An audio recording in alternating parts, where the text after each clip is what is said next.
Status of the beard in Islam. Beard is a man's adornment, which enhances his beauty. All the prophets were adorned with the ornament of beard. Keeping beard is wajib, mandatory for all men. To keep beard is a sunnah of the Holy Prophet Muhammad, peace be upon him.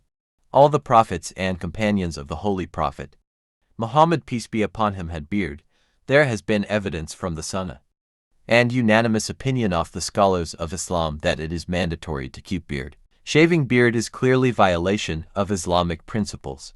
Firstly, it is the disobedience to Allah. Secondly, it is also disobedience to the Messenger of Allah.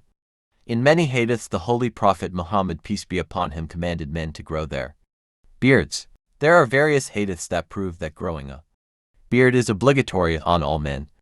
Cut the mustache and leave the beard. Bukhari and Muslim. It is worth mentioning that obeying the Messenger is equivalent to obeying Allah.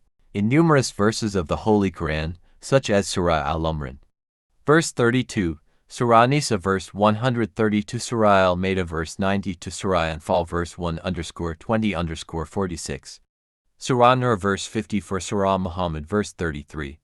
Quran says whoever obeys the Messenger has obeyed Allah. Messenger of Allah is good example for you to follow. The word beard is not used in any verse in the Quran, except in Surah Taha verse 94.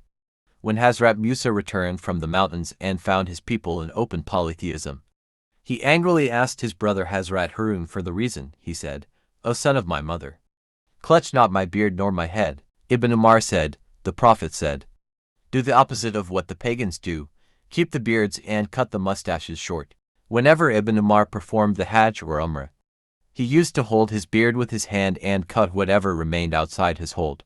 Sahih Bukhari Volume 7 Book of Dress Chapter 65 Hadith 780. Narrated by Ibn Umar, Allah's Apostle said, "Cut the mustaches short and leave the beard as it is." Sahih Bukhari Volume 7, Book 72. Hadith number 781.